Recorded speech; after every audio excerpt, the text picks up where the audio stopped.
Sharing love mission. இது ஒரு feel ஆதிவாசி மக்கள் மத்தியில் நடைபெறும் மிஷனரி பணி. எழுந்து கட்டுவோம் வாருங்கள். அன்பானவர்களே, பீல் மக்களுக்கு கிராம ஆலயங்களை கட்டியெழுப்ப ஓர் திறந்த வாசல். தேவ கிருபையால் ராஜஸ்தான், மத்திய பிரதேசம், குஜராத் பகுதியில் வாழும் பீல் ஆதிவாசி மக்கள் மத்தியில் ஷாலோம் ஊழியங்கள் மூலமாக கடந்த 31 வருடங்களில் 900க்கும் அதிகமான பீல் சுதேச ஊழியர் குடும்பங்களை எழுப்பி அவர்கள் மூலமாக 950க்கும் மேற்பட்ட கிராமங்களில் திருச்சபைகளை உருவாக்க தேவன் கிருபை தந்தார். ஒவ்வொரு கிராமங்களில் 25 குடும்பங்கள் ஆண்டவரை ஏற்றுக்கொண்ட பின்பு 7 மூப்பர்கள் உருவாக்கப்பட்டு 3 மாநிலங்களில் இதுவரை தேவ கிருபையால் 420 கிராம ஆலயங்கள் கட்டி பிரதிஷ்டை செய்யப்பட்டுள்ளது. எனவே உடனடியாக 100 கிராம ஆலயங்களை கட்டி முடிக்க 40க்கு 25 என்ற அளவுகளில் ஆலயம் கட்ட ரூபாய் 3 லட்சம், 50க்கு 25 என்ற அளவுகளில் ஆலயம் கட்ட ரூபாய் 5 லட்சம், 60க்கு 25 என்ற அளவுகளில் ஆலயம் கட்ட ரூபாய் 7 லட்சம் ஆகிய மதிப்புகளில் நிதி உதவி தந்து பீல் மக்களுக்கு ஆலயம் கட்டித்தர நீங்கள் முன் வரலாம்.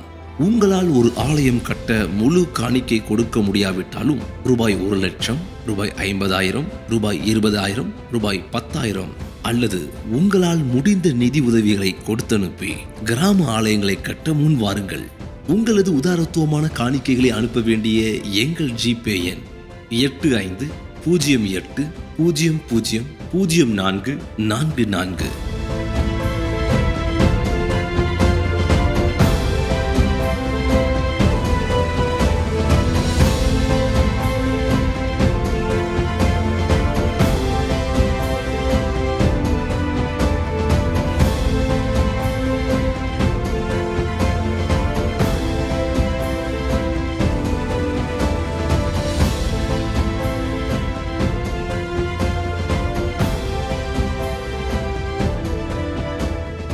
அன்பானவர்களே, கிராமங்கள் தோறும் கர்த்தரின் ஆலயத்தை கட்டி எழுப்பிட உங்கள் கரத்தை நீட்டி முன் வரலாமே.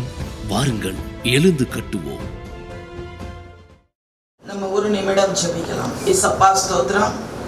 உம்முடைய வார்த்தை ஆண்டவரே, அது ஜீவன் உள்ளதப்பா. உம்முடைய வார்த்தை என்னும் அப்பம், அதை எங்களுக்கு நீர் தாரும் ஆண்டவரே. அதை நாங்கள் பெற்றுக்கொண்டு திருப்தி அடைந்து உம்முடைய ஊழியத்தை செய்வதற்கு எங்களுக்கு கிருபை செய்வீராக. இயேசுவின் மூலமாய் கேட்கிறோம் பிதாவே, ஆமென். விசேஷமா இந்த நாட்கள்ல நம்ம ஆவியிலே நடக்கிறது, ஆவியிலே நடப்பது என்பது பத்தி நான் உங்களிடத்துல பேசலாம்னு சொல்லி ஆசைப்படுகிறேன். ஏனென்றால் பிதாவானவர் குமாரனை அனுப்பினார், குமாரன் நமக்காக பரிசுத்த ஆவியானவரை அனுப்பினார். பரிசுத்த ஆவியானவர் எப்பொழுது நம்மோடு கூட இருப்பார். என்றென்றைக்கு உங்களோடு கூட இருக்கும்படியாக நான் பரிசுத்த ஆவியாகிய தேற்றவாளனை உங்களுக்கு நான் அனுப்புவேன். நான் உங்களை திக்கற்றவர்களாக விடேன். நான் உங்களோடு கூட தான் இருப்பேன். ஆனா எப்படி இருப்பாங்க? பரிசுத்த ஆவியாக நம்முடைய உள்ளத்துல வாசம் பண்ணுவேன்னு சொல்லி ஆண்டவர் சொல்லி இருக்கிறார். பாருங்க, இப்போ பரிசுத்த ஆவியானவர் நமக்குள்ளே வாசம் பண்ணுகிறார். இப்போ நமக்குள்ள ஆண்டவர் வாசம் பண்ணினால் நாம் எப்படி நடக்க வேண்டும்? ஆவியிலே நடக்க வேண்டும். ஆவியிலே நடப்பது, ஆவியிலே நடப்பது என்றால் என்ன அப்படின்னு பார்த்தா, கர்த்தரோடு கூட நடக்கிறது, இயேசுவோடு கூட நடப்பது, பரிசுத்த ஆவியானவரோடு கூட நடப்பது. அதை தான் நம்ம சொல்லுகிறோம் ஆவியிலே நடப்பது. ஆரம்பத்துல ரட்சிக்கப்பட்ட புதுசுல எல்லாருமே என்ன செய்வாங்க? ரொம்ப இன்ட்ரெஸ்டா சொல்லுவாங்க, நான் ஆண்டவரை ஏற்றுக்கொண்டுட்டேன், நான் ஆவியில, நான் ஆண்டவரோடு கூட இயேசுவோடு கூட நான் நடப்பேன் அப்படின்னு சொல்லி எல்லாருமே ஒப்பு கொடுத்து நல்ல சந்தோஷமா ஆரம்பிப்பாங்க.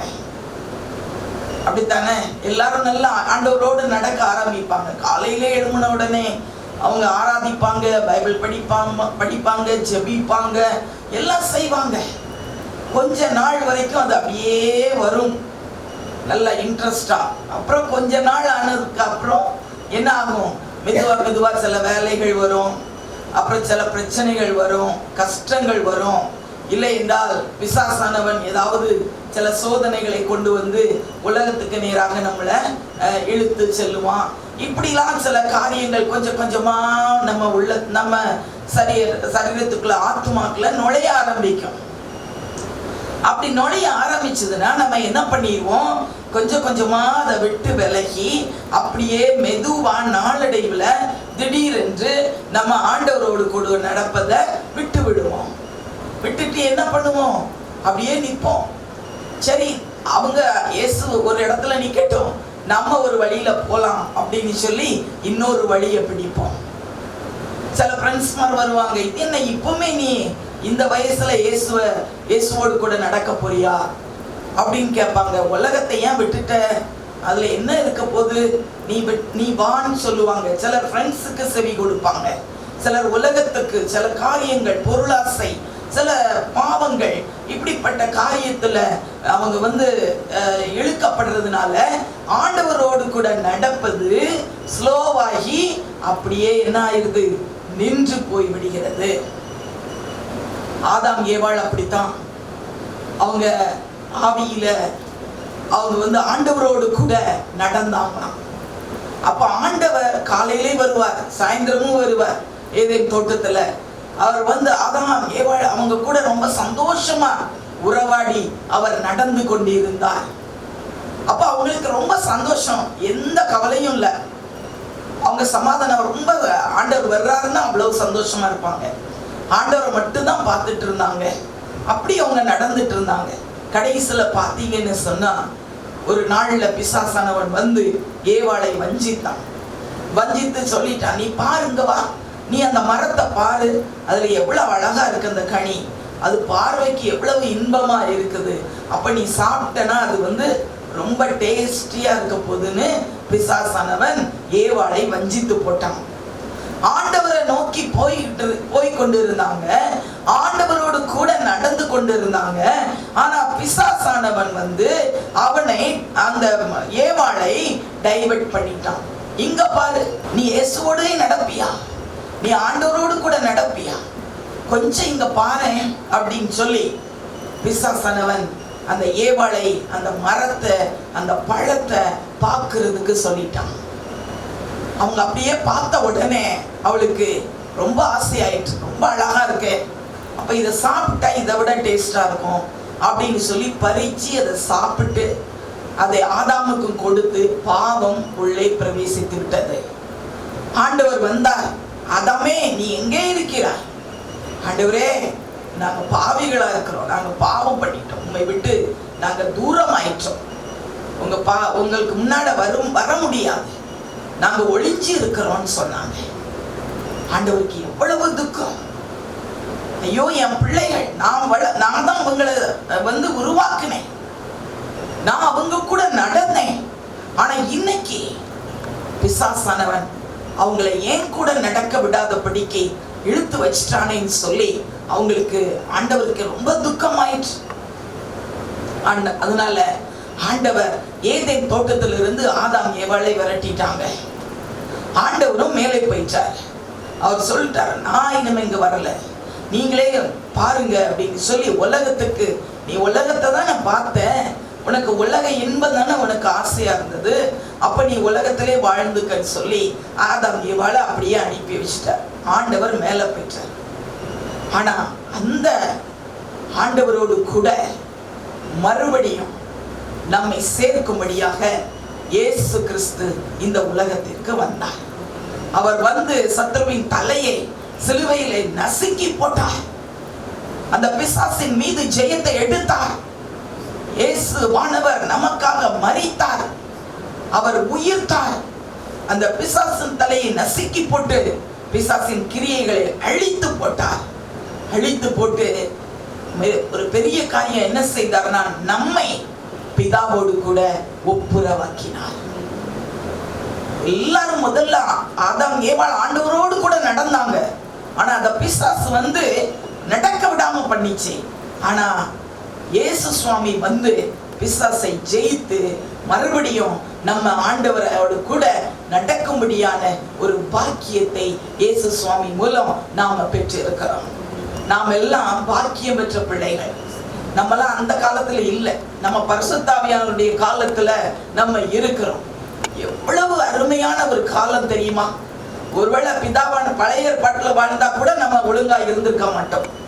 ஜீசஸ் காலத்துல வாழ்ந்தா கூட ஐயோ அவங்க என்ன இந்த எதிர்ப்பு அந்த எதிர்ப்பு, நிறைய காரியம் கொலை பண்ணிட்டாங்க, சீஷர்களே கிடுகிடுன்னு ஆடி ஓடுறாங்க, நம்மலாம் ஏமாத்திரமா இருந்தோம். ஆனா இன்னைக்கு பரிசுத்தாவின் காலம், நம்மலாம் கிருபையின் காலத்துல வாழ்ந்து கொண்டு இருக்கிறோம். பிரியமானவர்களே, நாம் ஆண்டவரோடு கூட நன்றாக நடக்க முடியும். அதை இயேசு கிறிஸ்து செய்தார். பிதாவானவரோடு கூட நம்மளை ஒப்புரவாக்கி அவரோடு கூட நாம் நடக்கும்படியான ஒரு பாக்கியத்தை ஆண்டவர் நமக்கு ஏற்படுத்தி தந்தார். அவருக்காக நாம் நன்றி செலுத்துவோம். ஹல்லேலூயா. இப்ப எல்லாரும் நடக்கிறோம் ஆண்டவரோடு கூட. ஆனா ஆண்டவர் எங்க நம்மளை அழைத்து செல்வார்? நம்ம ஆண்டவரோடு கூட நடந்தனா அவர் நம்மளை எங்க கொண்டு செல்வார்? பரலோகத்துக்கு நேராக நம்மை எடுத்து செல்வார், நடத்தி செல்வார். ஒவ்வொரு நாளும் நம்மை நடத்தி செல்வார். ஆனா சிலர் என்ன பண்றாங்கன்னா, அவங்க ரட்சிக்கப்பட்ட உடனே அவங்க இயேசுனுடைய கரத்தை நான் பிடிச்சிருக்கிறேன்னு அவங்க நினைக்கிறாங்க. நிறைய பேர் அப்படிதான் சொல்லுவாங்க, நான் ஆண்டவரோடு கூட நடக்கிறேன். கேட்டிருக்கீங்களா? ஆண்டவர் என் கூட நடக்கிறாரு அப்படின்னு யாராவது சொல்லுவாங்களா? எல்லாரும் என்ன சொல்லுவாங்க? நான் சொல்லுங்களேன், இன்னொரு தடவை சொல்லுங்க. நான் சரி, எல்லாரும் அப்படிதான் சொல்லுவோம், நான் ஆண்டவரோடு கூட நடக்கிறேன். நம்ம ஆண்டவரோடு கூட நடந்தோம்னா என்ன ஆகும் தெரியுமா? திடீர்னு சொல்லி நம்ம இஷ்டத்துக்கு அவருடைய கரத்தை விட்டுருவோம். நம்ம விட்டுட்டு நம்ம அங்க இங்க பார்ப்போம். ஆண்டவரே கொஞ்சம் நில்லுங்களேன், நான் இந்த ஒரு காரியம் இருக்கு, இதை பார்த்துட்டு நான் வர்றேன், கொஞ்சம் வெயிட் பண்ணுங்க, இதுல நில்லுங்க, நீங்க அங்க வர வேண்டாம், நான் அந்த காரியத்துக்கு போயிட்டு வந்துடுறேன்னு சொல்லுவோம். அப்ப நம்முடைய சுயம் அதுல செயல்பட ஆரம்பிக்குது. ஆண்டவர் அப்படியே நிறுத்தி வச்சிடுறோம்.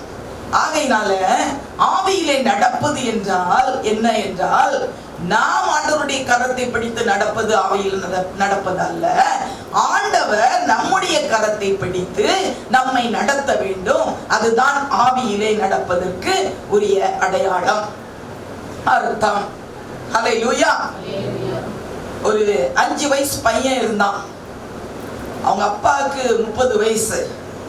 அந்த மகன் சொன்னா அப்பாவை பார்த்து, அப்பா, டாடி, நான் உங்க கையை பிடிச்சு நடத்து உங்களை கூட்டிட்டு போறேன்னு சொன்னான்.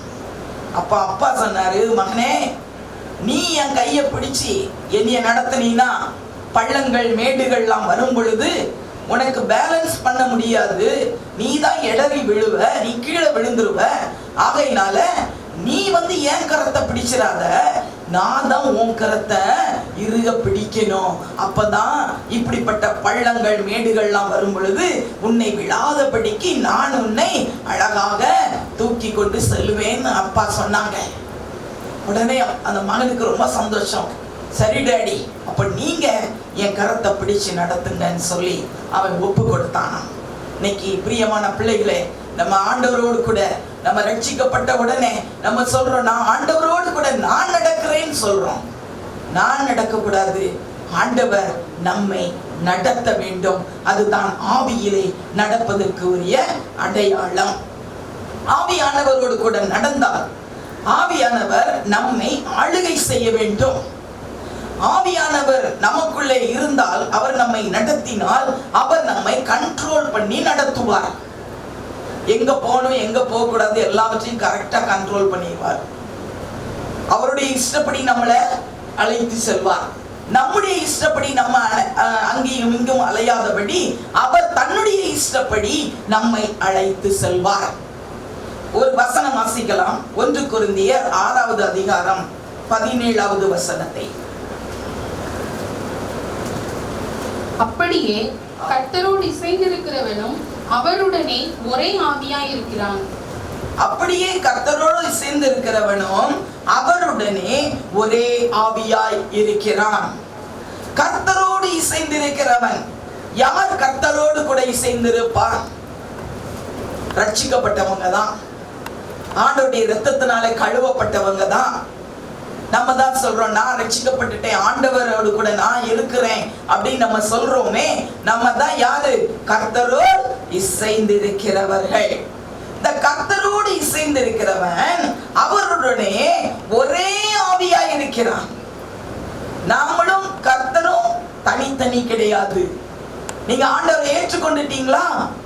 ஆண்டவர் உங்களுக்குள்ள வந்துட்டாரா? கர்த்தரோடு இசைந்து இருக்கிறீங்களா? அப்போ ஒரே ஆவியா இருக்கிறார். அப்போ ஒரே ஆவி, பரிசுத்த ஆவியானவர் நமக்குள்ளே வாசம் பண்ணுகிறார். நாமும் ஆவியானவரும் ஒன்றுதான். ஜீசஸ் இந்த உலகத்துல இருக்கும்போது எப்பவும் சொல்லுவாங்க, நானும் பிதாவும் ஒன்றாயிருக்கிறோம். அவர் என்ன செய்கிறாரோ அதை மட்டும்தான் குமாரன் செய்வார். அவர் என்ன சொல்றாரோ அதை தான் செய்வார். நானும் பிதாவும் ஒன்றாயிருக்கிறேன். என்ன காண்கிறவன் பிதாவை காண்கிறான். இந்த அளவுக்கு ஆண்டவர் ரொம்ப ஒரு க்ளோஸா ஆவியானவர் ஆண்டவரோடு கூட அவர் இருந்தார். அதே ஒரு சம்பந்தத்தை தான் நமக்கும், அதே ஒரு ரிலேஷன்ஷிப் தான் நமக்கும் ஆண்டவருக்கும் இருக்க வேண்டும் என்று ஆண்டவர் விரும்புகிறார். நாமளும் சொல்லணும், நானும் ஆண்டவரும் ஒன்றுதான், நானும் இயேசு சுவாமியும் ஒன்றுதான், நானும் பரிசுத்த ஆவியானவரும் ஒன்றாய் இருக்கிறோம், எங்களை தனியாக பிரிக்கவே முடியாது என்று நம்ம சொல்லணும். அந்த அளவுக்கு நம்ம ஆவியானவரோடு கூட ஒரு மனமாக ஒன்றித்து நம்ம வாழ வேண்டும். ஒரு மனிதனுக்கு ஆவி, ஆத்துமா, சரீரம் 3 பாகம் இருக்குது. அல்லேலூயா. அதுல விசேஷமா ஆத்துமா. இந்த ஆத்துமா விலையேற பெற்றதா இருக்குது. இந்த ஆத்துமா மிருகங்களுக்கு கொடுக்கப்படவில்லை. இந்த ஆத்துமா மனிதர்களுக்கு ஆண்டவர் கொடுத்திருக்கிறார். ஆகையினாலே எல்லா மனிதர்களும் ஆண்டவரை தேடுகிறாங்க, ஆண்டவரை ஆராதிக்கிறாங்க. அவங்க உள்ளம் துடிக்குது, என்னை படைத்தவர் ஒருவர் இருக்கிறாரே, அவர் யார் அறியணும்னு சொல்லி அவங்க உள்ளத்துல ஒரு வாஞ்சை எழும்புது. காரணம் என்னவென்றால் ஆண்டவர் அவங்களுக்குள்ளே வைத்திருக்கிற அந்த ஆத்துமா. அப்ப அந்த ஆத்துமா விலையேற பெற்றதா இருக்குது. இந்த ஆத்துமாவை எப்படி நடத்தணும்? கண்ட்ரோல் பண்ணி நடத்தணும். ஹல்லேலூயா. நம்முடைய சுய இச்சையின்படி, சுய சித்தத்தின்படி நம்ம நடந்து போகிறவே கூடாது. இந்த ஆத்துமாவுல 3 விதமான சுபாவங்கள் உள்ள ஆத்துமா இருக்குது. முதல்ல ஒரு ஆத்துமா என்னன்னு சொல்லி பாத்தீங்கன்னா, மனிதனுடைய ஆத்துமா. ஆண்டவர் எல்லா மனிதருக்கும் கொடுத்திருக்கிற ஒரு ஆத்துமா. 2வது ஒரு ஆத்துமா இருக்குது. அது என்ன ஆத்துமா தெரியுமா? அசுத்த ஆவி. அதுதான் பிசாசு, துஷ்டாத்துமா. 3வது ஒரு ஆத்துமா இருக்கு. அதுதான் பரிசுத்த ஆவியானவர், பரிசுத்த ஆவி, பரிசுத்த ஆத்துமா. ஹல்லேலூயா. இந்த 3 விதமான சுபாவங்கள் ஒரு மனிதனுடைய ஆத்துமாவுல இருக்குது. இந்த மனிதனுடைய ஆத்துமா என்ன செய்யும்? எல்லா மனிதருக்கும் ஆண்டவர் கொடுத்திருக்கிறார். எல்லா மனிதனுடைய இஷ்டம் என்னன்னு சொல்லி நீங்க கேட்டீங்கன்னு சொன்னா அவங்க சொல்லுவாங்க, எல்லா மனிதர்களும் என்ன சொல்லுவாங்க? நாங்க பெரியவங்களாகணும், நாங்க நல்ல பணக்காரங்களாகணும், எங்களுக்கு எந்த கஷ்டமும் இருக்கக்கூடாது, எங்களை ஆண்டவர் ஆசீர்வதிக்கணும். எல்லாருக்கும் அதுதானே ஆசை. எல்லாருடைய உள்ளத்திலையும் அதுதான். யாரையாவது நீங்க கேட்டீங்கன்னா, நீங்க நல்லா பெரியவங்களாக ஆகணுமா அப்படின்னு கேட்டீங்கன்னா, யாராவது இல்ல இல்ல இல்ல நாங்க சின்னவங்களாக இருந்துக்கிறோம், எங்களுக்கு எந்த ஆசீர்வாதமும் வேண்டாம், பரவாயில்ல நாங்க இந்த சின்ன வீட்டிலே வாழ்ந்துக்கிறோம் அப்படின்னு யாராவது சொல்றாங்களா? உலகத்துல ஒருவர் கூட சொல்ல மாட்டாங்க. யார கேளுங்க, எல்லாரும் சொல்லுவாங்க, நான் பெரியவனா ஆகணும், நல்ல ஒரு வேலை கிடைக்கணும், நல்ல சம்பாதிக்கணும், நல்ல ஒரு கார் வாங்கணும், நல்ல ஒரு பங்களா கட்டணும். ஆசை வந்து கொண்டே இருக்கும். சின்ன பையனை பிடிச்சு நீங்க கேளுங்க, ஒரு 5 வயசு பையனை கூட நீங்க பிடிச்சு கேட்டீங்கன்னா அவன்கிட்ட கேளுங்க, நீ பெரியவனாகி என்ன ஆக போறேன்னு சொன்னா அவன் சொல்லுவான், நான் கலெக்டர் ஆக போறேன், நான் டாக்டர் ஆக போறேன், நான் பெரிய ஆளாகி இன்ஜினியர் ஆயிடுவேன்னு சொல்லுவான். அவனுக்கு கலெக்டர்னா என்னன்னு கூட அர்த்தம் தெரியாது. ஆனாலும் அவன் என்ன சொல்லுவான்? நான் கலெக்டர் ஆயிடுவேன், நான் பெரியவன் ஆயிடுவேன், நான் ஸ்பீடா கார் ஓட்டிடுவேன். ஒண்ணுமே தெரியாதனாலும் பேச்சு சிறு பிள்ளைகளுக்கு கூட அவ்வளவு பெரிசா சொல்லுவாங்க. நாங்க பெரியவங்களாயிருவோம், அப்படி பண்ணிடுவோம். சில பிள்ளைங்க சொல்றாங்க, இது என்ன இந்த வீட்டுல கார் பார்க்கிங்லாம் வைக்கலையா? நான்லாம் பெரிய ஆளானா கார், இது ஒண்ணு இல்லை, இது எங்க பிள்ளை சொன்ன காரியம்தான். ஜயன் சொல்றான், வீட்டுல ஏன் கார் பார்க்கிங் வைக்கல? ஆபீஸ்ல எல்லாம் வச்சிருக்கிறீங்க, வீட்டுல ஏன் வைக்கல? அது வீடுடா, இங்கெல்லாம் ஒன்றும் கார் பார்க்கிங்லாம் வேண்டாம் அப்படின்னு சொன்னோமா. அவன் சொல்றான், இல்ல இல்ல, நான்லாம் பெரிய ஆளானா கார் பார்க்கிங் கீழே வச்சுதான் மேல வீடு கட்டணும், ஏன் நீங்க இப்படி பண்ணிட்டீங்க அப்படின்னு சொல்ற. இப்படி எல்லா பிள்ளைகள்ட்டையும் நீங்க பேசி பாருங்க. இந்த காலத்துல பிள்ளைங்கள் எல்லாருடைய எண்ணங்கள் உயர்வா இருக்கு. அப்படி இருக்கணும், இப்படி இருக்கணும், அப்படிதான் எல்லா மனிதருடைய ஆத்மாவுடைய சுபாவம் அதுதான். பெரியவங்களாகணும். இன்னும் ஆசை முடிஞ்சிடும் நினைக்கிறீங்களா? ஆசை முடியவே முடியாது. எந்த மனுஷனுக்கும் முடியாது. அவனுக்கு ஒண்ணு முடிஞ்சதுன்னா அடுத்தாப்புல இன்னொன்னு ஆசை வந்துடும். ஒரு சின்ன, முதல்ல எங்க ஊழியக்காரங்க ஒரு ரெண்டு சக்கர சைக்கிள், அந்த சைக்கிள் வாங்குறதுக்கு எங்கிட்ட வந்து நிற்பாங்க. ஒரு சின்ன சைக்கிள் கொடுங்க, நாங்க மலையெல்லாம் ஏற வேண்டியது இருக்குன்னு சொல்லுவாங்க. சைக்கிள் வாங்கி கொடுக்கறதுக்கு அவ்வளவு கஷ்டப்பட்டோம். அதுக்கு பின்பு அவங்க எல்லாம், இனிமே சைக்கிள்லாம் முடியாது, எங்களுக்கு 2 வீலர் வாங்கி கொடுங்க. சரி, 2 வீலர் வாங்க கொஞ்சம் பேருக்கு வாங்கி கொடுத்தோம். நம்மளால முடியாது, ஊழியங்கள் வளர்ந்துட்டே போகுது. ஊழியக்காரர்கள் எத்தனை பேருக்கு 2 வீலர் வாங்கி கொடுக்க? நாங்க அப்படியே நிற்பாட்டிட்டோம். எல்லாரும் அவரவர் 2 வீலர் வாங்க ஆரம்பிச்சாங்க. கொஞ்சம் வருஷம் ஆச்சு. ஐயோ, இந்த வெயிலையும் மழையிலையும் யார் போக முடியும்? பனியிலையும் இந்த 2 வீலர்ல எல்லாத்துக்கும் 4 வீலர் இருந்தா நல்லா இருக்கும். இன்னைக்கு அவங்க 4 வீலர் வாங்கிட்டு வந்து நிக்கிறாங்க பாருங்க. அதே மாதிரிதான் வீடு. சின்ன மண் வீட்டுல இருந்தாங்க, ஒரு சின்ன ஓடு போட்ட வீடு இருந்தா, ஒரு சின்ன ஸ்லாப் போட்ட வீடு இருந்தா நல்லா இருக்குமே நினைச்சாங்க. இன்னைக்கு பாத்தீங்கன்னா நிறைய பேரு நம்ம தூத்துக்குடிக்கு வந்து விசிட் பண்ணிட்டு போறவங்க எல்லாம் நம்ம வீட்டை பார்த்துட்டு போய் இதே மாதிரி நாங்களும் வீடு கட்டிடுவோம்னு சொல்லி எத்தனை பேர் இதே மாதிரி இதை விட இன்னும் பயங்கரமா வீடை கட்டி எங்களை பிரதிஷ்டைக்கு கூப்பிட்டுருக்காங்க. ஹல்லேலூயா. முதல்ல அவங்க எல்லாம் ஒரே ரூம்ல படுத்து தூங்குறவங்க தான். பேரண்ட்ஸ் எல்லாரும், பிள்ளைகள் எல்லாம் ஒரே ரூம்ல தான் படுத்து தூங்குவாங்க. இன்னைக்கு பாத்தீங்கன்னா எல்லாம் 2 பெட்ரூம் 3 பெட்ரூம், அதுக்கானது இன்னும் மேலேயும் பெட்ரூம், அப்படி பயங்கரமா கெட்ட ஆரம்பிச்சிட்டாங்க. இன்னைக்கு மனிதனுடைய ஆசைகள் அவ்வளவாய் வளர்ந்து கொண்டு இருக்குது. ஒருவருக்கு கூட நாங்க ஏழையா இருக்கணும், நாங்க கஷ்டப்படுவோம், நாங்க இப்படி இருக்க போறோம்னு சொல்லவே மாட்டாங்க. இதுதான் மனிதனுடைய ஆத்மாவுடைய சுபாவம். இரண்டாவது பிசாஸ், துஷ்டாத்மா. இந்த துஷ்டாத்மா யாருடைய உள்ளத்துல இருக்குதோ அது எப்படி இருக்கும்? ஆண்டவருடைய ஆத்மா, ஆண்டவர் நமக்கு கொடுத்த மனிதனுடைய ஆத்மா தான் உண்டு. ஆனா அதுல இந்த துஷ்டாத்மா வந்து இணைந்து கொள்ளும், பிடிச்சிடும். அததான் சொல்லுவாங்க, பிசாசு பிடிச்சிருச்சு. நல்லதானே இருந்தான், ஆமா நல்லாதான் இருந்தாங்க, திடீரென்று பிசாசு உள்ள நுழைஞ்சிருச்சு. அப்போ பிசாசு வெளியிலிருந்து வந்து அந்த மனிதனுடைய ஆத்மாவை கெடுக்கும்படியாக உள்ளே பிரவேசித்து அவன் உள்ளே வாசம் பண்ண ஆரம்பிச்சு விடுகிறான். அப்ப பிசாசு பிடிச்சிருச்சுன்னா அந்த பேய் என்ன பண்ணும்? அந்த மனிதன் என்ன பண்ணுவான்?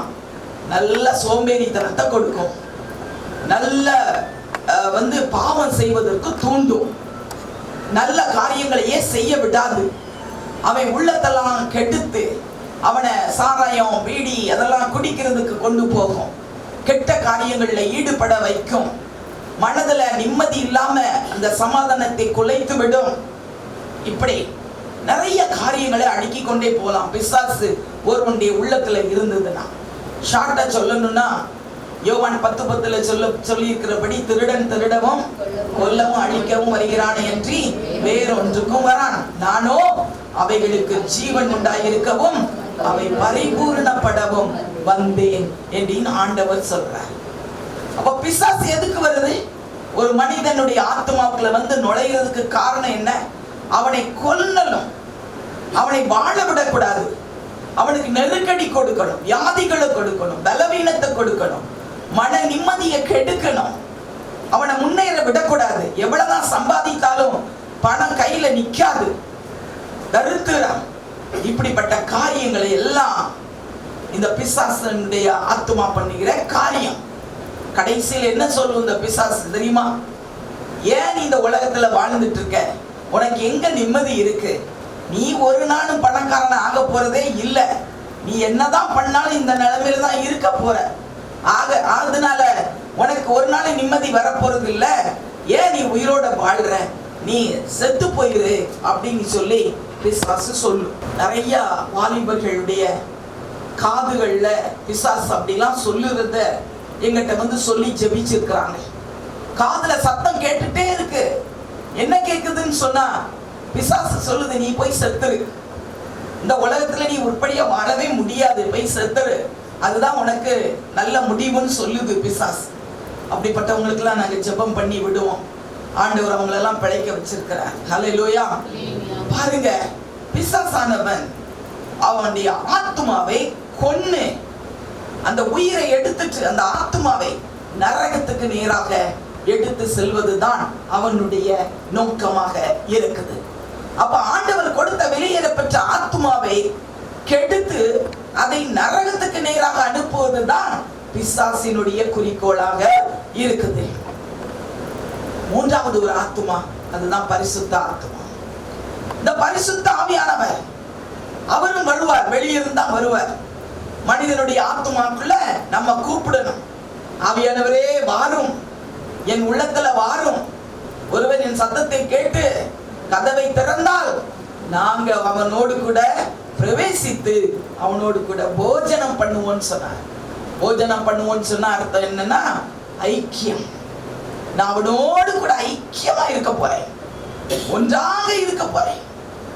ஆவியானவர் அதை தான் விரும்புறார். நான் மனிதனோடு கூட அவனுடைய ஆத்துமாவோடு கூட நான் ஒன்றித்து இணைந்து அவனோடு கூட நான் தங்க வேண்டும். அதுதான் ஆண்டவருடைய ஆசை. பரிசுத்த ஆவியானவர் ஒருவனுடைய உள்ளத்துல வந்தாங்கன்னா அவனுடைய வாழ்க்கை டிஃபரெண்டா மாறிடும், தலை கீழாக மாறிவிடும். அவன் அப்படியே அவனுடைய வாழ்க்கையில ஒரு சுறுசுறுப்பு வரும், ஒரு சந்தோஷம் வரும், ஒரு சமாதானம் வரும்.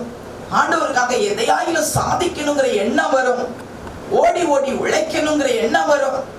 ஆண்டவருக்காக சாட்சியாக வாழணும், சாட்சியாக நிக்கணும் அப்படிங்கிற எண்ணம் வரும். அப்போ காலையில எழும்பணும், பைபிள் படிக்கணும், வேதம் நல்ல ஆராதனை பண்ணணும், ஜெபிக்கணும், ஆவியில நிறையணும், ஆண்டவருடைய வழியில நடக்கணும். இந்த எண்ணம் எல்லாம் ஆவியானவர் ஒருவனுடைய உள்ளத்துல வந்துட்டாருன்னா அவனுடைய உள்ளத்துல இப்படிப்பட்ட கிரியைகளை நாம பார்க்க முடியும். அப்ப இப்ப தெரியுதா 3 விதமான சுபாவங்கள் ஆத்மாவுல. இன்னைக்கு நமக்குள்ள யார் இருக்கிறா? ஒருவேளை ஆவியானவரும் இல்ல, பிசாசு இல்ல அப்படின்னா அவங்க உள்ளத்துல என்ன இருக்கும்? மனிதனுடைய ஆத்மா, உலகம். அவ்வளவுதான், உலகம். அப்படிதான் இருப்பாங்க. நான், என் குடும்பம், என் பிள்ளை, நான் பணக்காரனா இருக்கணும், நான் அப்படி வாழணும், இதே எண்ணம் தான் இருக்கும். ஆனா பரிசுத்த ஆவியானவர் வந்துட்டாங்கன்னா அவருடைய சுபாவத்தை நமக்குள்ள தருவார். அவர் நம்மை ஆசீர்வதிப்பார், மற்றவங்களுக்கு ஆசீர்வாதமாய் நம்மை மாற்றுவார். இதுதான் ஆவியானவர் நமக்குள்ள வரும்போது நடக்கிற காரியம். இப்ப பாருங்க, ஆவியானவர் நமக்குள்ள வந்துட்டனா அவர் தான் முழுவதும் அதிகாரி. கர்த்தரோடு சேர்ந்திருக்கிறவன் ஒரே ஆவியா இருக்கிறார். அப்ப ஆவியானவர் உள்ள வந்த உடனே என்ன நடக்குது? ஒரே ஆவியாயிடுறோம். எப்படி கணவனும் மனைவியும் திருமணம் ஆன உடனே ஒரே சரீரம் ஆயிடுறாங்க, அதே மாதிரி ஆவியானவர் உங்களுக்குள்ள வந்துட்டாங்கன்னா நீங்களும் ஆவியானவரும் ஒன்று. சொல்லலாமா? நானும் ஆவியானவரும் ஒன்றாயிருக்கலாம். நம்மை பிரிக்க முடியாது. நீங்க எதுவுமே தானாக செய்ய முடியாது. ஆமென். ஒருவேளை நீங்க ஆவியானவரை துக்கப்படுத்திட்டு வேணா நீங்க ஏதாவது ஒரு காரியத்தை செய்யலாம், உங்க இஷ்டப்படி செய்யணும்னா. அப்ப ஆண்டவர் உள்ள இருந்து துக்கப்படுவார். ஆனா நமக்கு ஆண்டவர் ஆவியானவர் வந்துட்டாரா, நம்ம ஆவியானவருக்கு கீழ்ப்படியணும், அவருடைய சத்தத்துக்கு கீழ்ப்படியணும். அவர் என்ன சொல்கிறாரோ அதை தான் செய்யணும். திருமணமான உடனே கணவர் என்ன சொல்றாரோ அதன்படிதான் மனைவி நடக்கணும். இல்ல நான் சொல்றதா நீங்க கேட்கணும் அப்படின்னு சொன்னாங்கன்னா அந்த குடும்பத்துல பிரச்சனைகளும் சண்டைகளும் வரும்.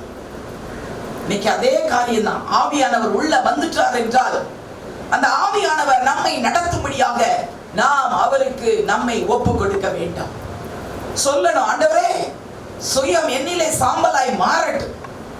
இனிமே சுயம் செயல்படாது. ஆவிதான், ஆவியானவர் தான் எனக்குள்ள இருந்து நடத்துவார். அவர்தான் என்னுடைய சரீரத்துக்கு அதிகாரி. அவர்தான் என்னுடைய பாஸ். அவர்தான் என்னை ஆளுகை செய்கிறவர். அவர்தான் எனக்கு ஞானம் தருகிறவர். அவர்தான் என்னை கரம் பிடித்து நடத்துபவர் என்று சொல்லி, ஆவியானவரே நீங்க வந்ததற்காக நன்றி. உம்மிடத்துல என்னுடைய சரீரத்தை, ஆவி, ஆத்மா எல்லாவற்றையும் நான் ஒப்பு கொடுத்துடுறேன் ஆண்டவரே, நீங்க என்ன கண்ட்ரோல் பண்ணி நடத்துங்க அப்படின்னு சொல்லி நம்ம ஆண்டவருக்கு அந்த முழு பொறுப்பையும் நம்ம கொடுத்து விட வேண்டும். அதுதான் ஆவியில நடப்பது. அப்ப ஆவியானவர் என்ன செய்வாரு? அவர் நம்மை நடத்துவார். நீங்க கொடுக்கலன்னா, ஒப்பு கொடுக்கலன்னா அவர் எப்படி நடத்த முடியும்? அப்ப சிலர் ஆவியானவர் வந்த பிறகு தங்களுடைய இஷ்டப்படி நடந்தாங்கன்னா ஆவியானவரை துக்கப்படுத்துகிறவர்களாக நாம் மாறிவிடுவோம். ஆவியானவர் உள்ள வந்துட்டாங்க, அவங்க தான் ஹெட், அவங்க என்னை நடத்தட்டும், அவங்க என்னை நேர்பாதையில நடத்துவாங்க, செம்மையான வழியை காட்டுவாங்கன்னு சொல்லி அவருடைய கரத்துல நம்மை ஒப்பு கொடுக்க வேண்டும். குஜராத்தில ஒரு பாட்டு பாடுவாங்க எப்பவும், இது சுக்கு சுக்கு வண்டி, தமிழ்ல கூட உண்டு நினைக்கிறேன். சுக்கு சுக்கு வண்டி, ஜீவன் வண்டின்னு சொல்லி ஒரு பாட்டு உண்டு. சுக்கு சுக்கு வண்டி, ரயில் வண்டி. அந்த வண்டி எங்க போகுதான்? பரலோகத்துக்கு போகுது. அது எப்படி போகும் தெரியுமா? அந்த வண்டியில இயேசு டிரைவரா இருந்தால் வண்டி எங்க போகும்? பரலோகத்துக்கு போகும். அந்த வண்டியில பிசாசு டிரைவரா இருந்தால் அந்த வண்டி எங்க போகும்? நரகத்துக்கு போகும். இப்படி பாட்டு சண்டே கிளாஸ்ல சொல்லி கொடுத்தாங்க. ஆதி காலத்துல நாங்களாம் பாடுவோம். இப்ப அந்த பாட்டு இருக்குதான்னு தெரியல. ஆனா எங்க குஜராத்தில எல்லாம் பாடுவாங்க, சூப்பரா பாடுவாங்க. சுக்கு சுக்கு வண்டின்ட்டு அது ஒரு பாட்டு. நானி நானி ஜீவன் गाड़ी हाथी बनती नती जो यीशु ड्राइवर होई तो गाड़ी स्वर्ग में जाए, जो यीशु जो शैतान ड्राइवर होई तो गाड़ी नरक में जाए அப்படின்னு பாடுவாங்க பிள்ளைகள் எல்லாம். பாருங்க, ஆண்டவர் நம்முடைய வாழ்க்கையில அவர் டிரைவரா மாறணும். நம்முடைய வாழ்க்கையின் சுக்கான அவர் தான் பிடிக்கணும். ஸ்டேரிங் அவர் தான் பிடிச்சு நடத்தணும். அதுதான் ஆவியானவரால் நடத்தப்படுவது. ஆவியிலே நடப்பது என்றால் ஆவியானவரால் நடத்தப்படுவது. நம்ம ஆவியானவர் கண்ட்ரோல் பண்ணி நம்ம நடத்தணும். பாருங்க, கார்ல டிராவல் பண்றோம், ட்ரெயின்ல டிராவல் பண்றோம், பஸ்ல பண்றோம், ஃப்ளைட்ல பண்றோம், எவ்வளவோ டிராவல் பண்றோம். எங்கேயாவது டிராவல் பண்ணும் போது பஸ்லயோ ட்ரெயின்லயோ ஃப்ளைட்லயோ உட்கார்ந்துட்டோம்னா நம்ம என்ன நினைக்கிறோம்? என்ன நினைச்சு அதுல உட்கார்றோம் தெரியுமா? 3 ஹவர்ஸ்ல கொண்டு சேர்த்துருவாங்க. சரி, ஏறியாச்சு. 2 ஹவர்ஸ்ல நான் இப்போ மதுரை போய் நின்றுருவேன் அப்படின்னு நமக்கு தெரியும். அப்படித்தானே? சரி, ஏறியாச்சு. பஸ்ல உட்கார்ந்த உடனே நிம்மதி, அப்பா பஸ் கிடைச்சிருச்சு, உட்கார்ந்தாச்சு, சீட்டும் கிடைச்சிருச்சு, உட்கார்ந்துட்டோம். 2 ஹவர்ஸ் ஆகும். இப்போ சால கண்ணை மூடி ஒரு தூக்கம் தூங்கிடலாம் அப்படின்னு தூங்கிடுறோம். யாராவது டிரைவர் யாரு, இந்த ஆளு எந்த விதமான டிரைவர் அப்படின்னு யாராவது பார்க்குறோமா? டிரைவர் முகத்தை கூட பார்க்க மாட்டோம். ஆனா நம்மளே அறியாம அந்த டிரைவர் மேல நம்ம அவ்வளவு நம்பிக்கை வச்சு அந்த பஸ்ல ஏறி உட்கார்ந்துடுறோம். ட்ரெயின் டிரைவர்லாம் யாருமே பார்க்கறது கிடையாது, ஃப்ளைட் டிரைவர்லாம் யாருன்னே தெரியாது. ஆனா விசுவாசம் பாருங்க, ஒரு பக்கா விசுவாசம். ஏறிட்டு அத்தனை மணிக்கு போய் இறங்கிடுவோம், அவ்வளவுதான். அமைதியா தூங்குறோமே உட்கார்ந்து. அந்த டிரைவர் முன்ன பின்ன கூட பார்க்கல, ஒரு உலக பிரகாரமான ஒரு டிரைவர் தான். ஆனா அவை மேல நமக்கு இவ்வளவு நம்பிக்கை என்றால், நம்முடைய வாழ்க்கையின் டிரைவர் பரிசுத்த ஆவியானவர் என்று நமக்கு தெரிந்த பின்பு நமக்கு ஏன் கலக்கம், நமக்கு ஏன் பயம்? அவர் நம்மை கரெக்டா நடத்துவார். புயல் வந்தாலும் நம்மை விடமாட்டார், பள்ளங்கள் வந்தாலும் விடமாட்டார், எந்த பிரச்சனைகள் வந்தாலும் அவர் நம்மை விடவே மாட்டார், அவர் நம்மை இடற விடவே மாட்டார். ஏனென்றால் அவர் எனக்குள்ளே இருக்கிறார், அவர் என்னை நடத்துபவர். அவர்தான் என்னுடைய சுக்கானை பிடித்திருக்கிறார். அவர்தான் என்னுடைய ஸ்டியரிங்கை பிடித்திருக்கிறார். அவர்தான் என் வாழ்க்கையின் டிரைவர். ஆவியானவர் நம்மை நடத்தணும். அவர்தான் நமக்கு டிரைவர். அவ்வளவாய் ஆண்டவர் நமக்குள்ளாக இருந்து நம்மை நடத்துபவராக இருக்கிறார். ஒரு 15 வயது ஒரு பையன் ஒரு தடவை ஒரு அப்பா ஒரு ஃப்ளைட் போச்சு. அந்த ஃப்ளைட்ல வந்து திடீரென்று மேகங்கள் அதிகமாகி ஃப்ளைட் அப்படியே அசையுது. சில நேரங்களில் ஃப்ளைட் வந்து அசையும், அப்படியே கிடுகிடுலாம் ஆடும். அப்புறம் அப்படி இப்படி ஒரு மாதிரி அசையும், அங்கேயும் இங்கேயும் அசையும். மேகங்கள் நிறைய வந்துடும் திடீர்னு சொல்லி. மேகங்கள் அதிகமாக வந்ததுன்னா ஃப்ளைட் ஆடும், அங்கேயும் இங்கேயும் ஆடுற மாதிரி இருக்கும். உடனே அங்கே அனௌன்ஸ் பண்ணுவாங்க, எல்லாரும் சீட் பெல்ட்டை போடுங்க, ஒரு இடத்துல உட்காருங்க, யாரும் எழும்பக்கூடாது, அந்த டைம்ல எங்கேயும் வாஷ்ரூம்லாம் போகக்கூடாது, எல்லாரும் அப்படியே அமைதியா இருங்கன்னு சொல்லி அங்க அனௌன்ஸ் பண்ணுவாங்க. உடனே எல்லாரும் பெல்ட்டை போட்டு அமைதியா உட்கார்ந்து இருப்பாங்க. சில நேரத்துல மேல உயரமா போயிட்டு இருக்கும், டம்னு கீழே வர வந்துடும். அவ்வளவு தூரம்லாம் வந்துடும், நிறைய கீழே வர வந்துடும். அப்புறம் தெரியும் மெதுவா மேலையா திடீர்னு டம்னு கீழே வர்றதுக்கே. அதெல்லாம் நிறைய மேகங்கள் இருக்கும்போது அப்படி நடந்திருக்கு. நான் அதுல ஒரு 2 தடவை அப்படி அனுபவம் எனக்கு ஏற்பட்டிருக்கு. ஆனா ஒண்ணுமே பயம் இருக்காது, நல்லா அமைதியா வாட்டுக்கு இருப்பேன் நான். அது ஆண்டவர் கொடுத்த ஒரு கிருபை. ஆண்டவர் நமக்குள்ள இருக்கிறார். நம்ம எவ்வளவோ ஆண்டவருக்காக நிறைய காரியம் செய்யணும், நாமெல்லாம் இப்ப சாங்க மாட்டோம், வீல் மக்களுக்கு எவ்வளவு செய்யணுமே அப்படின்னு ஒரு பயங்கரமான ஒரு விசுவாசம் ஆண்டவர் மேல இருக்கும். அதனால நான் பயப்பட மாட்டேன். இப்ப இதுல நான் சொல்ற காரியம் என்னன்னா, ஒரு தடவை ஃப்ளைட் அந்த மாதிரி ரொம்ப ஆடும் பொழுது எல்லா பீப்புளும் பயந்துட்டாங்க. ஐயோ இப்படி ஆடுதே, என்ன நிலைமை ஆக போதோ தெரியலன்னு சொல்லி எல்லாரும் அவங்க கடவுளை நோக்கி ஜெபிக்க ஆரம்பிச்சிட்டாங்க. அப்போ ஒரு சீட்ல ஒரு அங்கிள் இருந்தார். அந்த அங்கிளுக்கு பக்கத்துல இருந்தது ஒரு 15 வயசு பையன். அவன் அவ்வாட்டுக்கு தூங்கிட்டு இருக்கான். அந்த அங்கிள் சொல்றாரு, அந்த பையனை தட்டி எழுப்பி, தம்பி பாரு, ஃப்ளைட் ரொம்ப ஆடுது, எல்லாரும் பயப்பட்டு எல்லாரும் ஜெபம் பண்றாங்க, நீ என்ன தூங்கிட்டு இருக்க அப்படின்னு கேட்டாங்க. அப்போ அந்த தம்பி உடனே அப்படியே முழிச்சு பார்த்தான். அப்படி பார்த்துட்டு, ஓ ஃப்ளைட் ஆடுதா, சரி அப்படின்னு சொன்னான். அதுக்கப்புறம் பார்த்தீங்கன்னா பாட்டுக்கு அவன் திருப்பி தூங்குறான். இந்த அங்கிளுக்கு நல்ல காட்டம் ஆயிடுச்சு, கோபம் வந்துருச்சு. அவர் சொல்றாரு, நான் சொல்றேன் நீ கேட்கல, உனக்கு எந்த கடவுளை நீ வணங்குற, கொஞ்சம் யோசி, நீ ஜெபம் பண்ணுங்கிற மாதிரி அவர் சொல்ற. அவன் ஒண்ணுமே கண்டுக்கிடல, அவன் பாட்டுக்கு அவன் தூங்கிட்டு இருந்தான். பிறகு அந்த அங்கிள் அந்த வீணான டென்ஷன் வேண்டான்னு அவர் விட்டுட்டாரு. சரி போகுதுன்னு சொல்லிட்டு அவரே ஆண்டவரை நோக்கி ஜெபம் பண்ணிட்டு இருந்திருக்கிறார். அதற்கு பின்பு பார்த்தா ஒரு வகையா ஃப்ளைட் கீழே வந்து லேண்ட் ஆயிடுச்சு. உடனே எல்லாரும் இறங்கி வந்து அப்படி எல்லாரையும் ஒருவருக்கு ஒருவர் அப்படியே ஹக் பண்ணி எல்லாரும் கை கொடுத்து பயங்கர சந்தோஷத்தை அறிவிக்கிறாங்க. ஆண்டவர் நம்மளை காத்துக்கொண்டார், நம்ம இறங்கிட்டோம் அப்படின்னு சொல்றாங்க. அப்போ பைலட் கிட்ட போய் எல்லாரும் கை கொடுக்கறாங்க.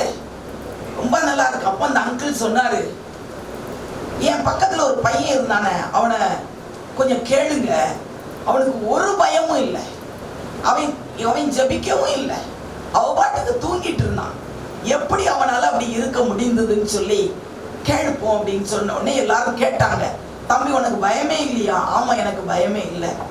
எப்படி அப்படி இருந்தேன்னு கேட்ட உடனே அந்த பையன் சொன்னா, இந்த ஃப்ளைட்ல அந்த ஃப்ளைட்டினுடைய பைலட்டே எங்க அப்பா தான், நான் எதுக்கு பயப்படணும், எங்க அப்பா என்னைய கரெக்டா கொண்டு போவாருன்னு எனக்கு தெரியும், அதனாலதான் எல்லாரும் பயந்தாங்க. எனக்கு தெரியும் எங்க அப்பா தான் ஃப்ளைட்ல பைலட், அவர் எங்க கொண்டு போவாரு, என்னைய கரெக்டா கொண்டு போவாரு, நான் இருக்கேன்னு, அவருடைய பிள்ளை நான் இருக்கேன், என்னைய கரெக்டா கொண்டு போவாரு அப்படின்னு தான் நான் அப்படியே தூங்குனேன்னு சொன்னேன். எல்லாருக்கும் ஆச்சரியமாயிடுச்சு. ஹல்லேலூயா. எல்லாரும் ஆச்சரியப்பட்டாங்க. பாருங்க, ஒரு தகப்பன், உலக பிரகாரமான ஒரு தகப்பனுக்கு ஒரு பையன் அவ்வளவு ஒரு நம்பிக்கை வச்சிருக்கிறான், எங்க அப்பா என்னைய கரெக்டா கொண்டு சேர்ப்பாரு, ஒரு சேதமும் எனக்கு ஏற்படாதுன்னு விசுவாசிக்கிறான். இன்னைக்கு நம்முடைய அப்பா அவர் தான் ஃபாதர், அப்பா, பிதாவே என்று கூப்பிடத்தக்க புத்திர சுவிகாரத்தின் ஆவி இன்னைக்கு நம்முடைய ஃபாதர், அப்பா அவர்தான். அவர் நம்மை நடத்துவார், அவர் நம்முடைய வண்டியை நடத்துவார், நம்முடைய வாழ்க்கை பயணத்தை அவர் நடத்துவார். நமக்கு எந்த பயமும் வேண்டாம், எந்த டென்ஷனும் வேண்டாம். ஆண்டவர் தான் என் லைஃப, என்னுடைய குடும்பத்தை, என்னுடைய வாழ்க்கையை பிடித்து நடத்துபவர். அந்த நம்பிக்கை இருந்ததுன்னா, அந்த விசுவாசம் இருந்ததுன்னா நமக்கு அந்த பயம் தேவையே இல்லை. ஹல்லேலூயா. மோசே 40 வருடங்களாக இஸ்ரவேல் மக்களை வனாந்தரத்துல வழி நடத்தினார். அவர் எப்பவும் சொல்லுவார், ஆண்டவரே உங்களுடைய சமூகம் முன்னதாக செல்லவில்லை என்றால் நாங்க இந்த இடத்தை விட்டு போகவே மாட்டோம். அவன் எவ்வளவு ஜெபம் பண்ணியிருக்கான் பாருங்களேன். அவருக்கு தெரியும், ஆண்டவர் முன்னால போகணும், எங்க கூட நீர் வரணும். இஸ்ரவேல் மக்கள் கூட ஆண்டவர் 40 வருடம் அவரும் நடந்தார். அவங்க அப்படியே அந்த உடன்படிக்கை பெட்டியை தூக்கி கொண்டு ஆசாரியர்கள் முன்னாக நடப்பாங்க. அல்லேலூயா. அதுக்கு அர்த்தம் என்ன? ஆண்டவர் அவங்களோடு கூட நடந்தார். மேக ஸ்தம்பமாய் அக்னி ஸ்தம்பமாய் முன்னாக சென்றார். அது யாரு? காட் தான். அவரே அக்னி ஸ்தம்பமாய் மேக ஸ்தம்பமாய் முன்னாக சென்றார், பாதை காட்டினார், வழி நடத்தினார். மோசே சொன்னது போல நாமும் அனுதினமும் சொல்லணும், ஆண்டவரே உம்முடைய சமூகம் என் முன்னால போகலனா, நீங்க என் கூட வரலனா நான் எங்கேயுமே செல்ல மாட்டேன். ஆண்டவர் நம்ம கூட வரட்டும், அவர் நம்மை நடத்தட்டும். ஆவியானவரால் நாம் நடத்தப்படுவோமாக. ஹல்லேலூயா. எப்படி நடத்துவார்? முதல்ல அவர் நமக்குள்ளே வாசம் பண்ணுவார். ஆமென். அவர் நம்ம நடத்தணும்னு சொன்னா முதல் காரியம் நமக்குள்ள அவர் வாசம் பண்ண வேண்டும். வாசிக்கலாமா? யோவான் 14வது அதிகாரம் 23வது வசனம். இயேசு அவனுக்கு பிரதியுத்தரமாக, ஒருவன் என்னில் அன்பாயிருந்தால் அவன் என் வசனத்தை கைக்கொள்வான், அவனில் என் பிதா அன்பாயிருப்பார், நாங்கள் அவனிடத்தில் வந்து அவனோட வாசம் பண்ணுவோம். ஒருவன் என்னில் அன்பாயிருந்தால் அவன் என் வசனத்தை கைக்கொள்வான், அவனில் என் பிதா அன்பாயிருப்பார், நாங்கள் அவனிடத்தில் வந்து அவனோட வாசம் பண்ணுவோம். முதலாவது ஆவியானவர் என்ன பண்ணுவாராம்? நமக்குள்ளே வாசம் பண்ணுவார். அவர் நம்மை நடத்தணும். எப்படி நடத்த முடியும்? அவர் நமக்குள்ளே வாசம் பண்ணி நம்மை நடத்துவார். ஹல்லேலூயா. ஒருவன் என்னில் அன்பாயிருந்தால், யாரு ரட்சிக்கப்பட்டு ஆண்டவரை நேசிக்கிறோமோ, ஜீசஸை நேசிக்கிறோமோ, அவங்க மேல பிதாவும் அன்பாயிருப்பார். ஹல்லேலூயா. அழகான வசனம் பாத்தீங்களா? யார் என் மேல அன்பா இருக்கிறீங்களோ அவங்க மேல என் பிதாவும் அன்பா இருப்பார். சரியா? அது மட்டுமல்ல, நாங்கள் சொல்லுங்க, நாங்கள் அவனிடத்தில் வந்து அவனோட வாசம் பண்ணுவோம். நாங்கள் என்றால் யார்? பிதாவானவரும் குமாரனும் 2 பேரும் இணைந்து பரிசுத்த ஆவியானவராக நமக்குள்ளே வந்து வாசம் பண்ணுவார். யார் ஆண்டவரிடத்துல அன்பா இருக்காங்களோ அவங்க மேலதான் பிதாவும் அன்பா இருப்பார். அவங்க 2 பேரும் சேர்ந்து உடனே வந்துடுவாங்க, நம்ம உள்ளத்துல வந்து வாசம் பண்ண வந்துடுவாங்க. ஆண்டவர் முதலாவது பரிசுத்த ஆவியானவர் நமக்குள்ளே வாசம் பண்ணுகிறவராய் இருக்கிறார். யோவான் 14, 16, 17 வசனத்தை வாசிக்கலாமா? நான் பிதாவை வேண்டிக் கொள்வேன், அப்பொழுது என்றென்றைக்கும் உங்களுடனே கூட இருக்கும்படிக்கு சத்திய ஆவியாகிய வேறொரு தேற்றரவாளனை அவர் உங்களுக்கு தந்தருளுவார். உலகம் அந்த சத்திய ஆவியானவரை காணாமலும் அறியாமலும் இருக்கிறபடியால் அவரை பெற்றுக்கொள்ள மாட்டாது. அவர் உங்களுடனே வாசம் பண்ணி உங்களுக்குள்ளே இருப்பதால் நீங்கள் அவரை அறிவீர்கள். அவர் உங்களுடனே வாசம் பண்ணி உங்களுக்குள்ளே இருப்பதால் நீங்கள் அவரை அறிவீர்கள். இந்த உலகம் அவரை அறியாது. ஏனென்றால் அவங்களுக்கு தெரியாது, அவங்களுக்குள்ள ஆண்டவர் இல்லை, இயேசுவையே ஏற்றுக்கொள்ளல, இயேசுவின் ரத்தத்தினாலே கழுவப்படல. அவங்களுக்குள்ள எப்படி ஆண்டவர் வாசம் பண்ண முடியும்? ஆகையினால் இந்த உலகம் பரிசுத்த ஆவியானவரை அறியாது. ஆனா நீங்க அறிவீங்க. ஏன் அறிவீங்க? உங்களுக்குள்ளே அவர் வாசம் பண்ணுகிறபடியால் நீங்கள் அவரை அறிவீர்கள். என்றென்றைக்கும் உங்களோடு கூட இருக்கும்படியாக அந்த தேற்றரவாளனை உங்களுக்கு அவர் தந்தருடுவார். அவர் உங்களுக்குள்ளே வாசம் பண்ணுவார். பரிசுத்த ஆவியானவர் நமக்குள்ளே வாசம் பண்ணுகிறவர். ஒரு மனிதனுடைய இருதயத்துக்குள்ளே வந்து அவர் வாசம் பண்ண ஆசைப்படுகிறார். ஆலயத்துக்கு செல்கிறோம். ஆலயத்திற்கு சென்று சண்டே முடிச்சிட்டு எல்லாரும் ஒரு வீட்டுக்கு போகிறோம். அப்போ சர்ச்சை பூட்டிடுறாங்க. எல்லாரும் என்ன சொல்றாங்க? அடுத்த வாரம் வர்றோம் ஆண்டவரே, அது வரைக்கும் நீங்க எங்க இருக்கணும்? சர்ச்சுக்குள்ளே இருங்க, நாங்க போயிட்டு வர்றோம் அப்படின்னு சொல்லிட்டு நம்ம கிளம்புனா ஆண்டவர் என்ன சொல்லுவாரு? ஐயோ, நான் எங்க இருக்கிறது? நான் இங்கெல்லாம் இருக்கல. நான் நீதான் என் ஆலயம். ஆவியானவர் நம்மிலே கிரியை செய்யணும். இன்னும் கூட ரோமர் 8:10 வாசிக்கலாமா? மேலும் கிறிஸ்து உங்களில் இருந்தால் சரீரமானது பாவத்தின் நிமித்தம் மரித்ததாயும், சரீரம் பாவத்தின் நிமித்தம் மரித்ததாயும், ஆவியானது நீதியின் நிமித்தம் ஜீவனுள்ளதாயும் இருக்கும். நீதியின் நிமித்தம் ஜீவனுள்ளதாய் இருக்கும். அப்போ பரிசுத்த ஆவியானவர் நமக்குள்ளே வாசமாய் இருந்தால் என்ன ஆகுமா? நம்ம ஆவிக்குட்பட்டவர்களாய் இருப்போம். அதுக்கு அர்த்தம் என்னன்னா, சரீரம் பாவத்துக்கு செத்துவிடும், ஆத்துமா நீதிக்கென்று பிழைத்துவிடும். ஹல்லேலூயா, ஹல்லேலூயா. சரீரத்தின் கிரியைகள் அது எல்லாம் முறியடிக்கப்படணும். கலாத்தியர் 5 அதிகாரத்துல எல்லாருக்கும் தெரியும். 22, 23 வசனத்துல நீங்க பாத்தீங்கன்னா 17 வசனத்துல எல்லாம் மாம்சத்தின் கிரியைகள் வெளியரங்கமாய் இருக்குது. அதுல நிறைய எழுதப்பட்டிருக்கும். விபச்சாரம், வேசித்தனம், பொருள், எல்லா பாவங்கள் கிட்டத்தட்ட 17 விதமான லிஸ்ட் இருக்கும். அது எல்லாம் மாம்சத்தின் கிரியைகள். இவைகள் எல்லாம் அழிக்கப்பட்டு போக வேண்டும்.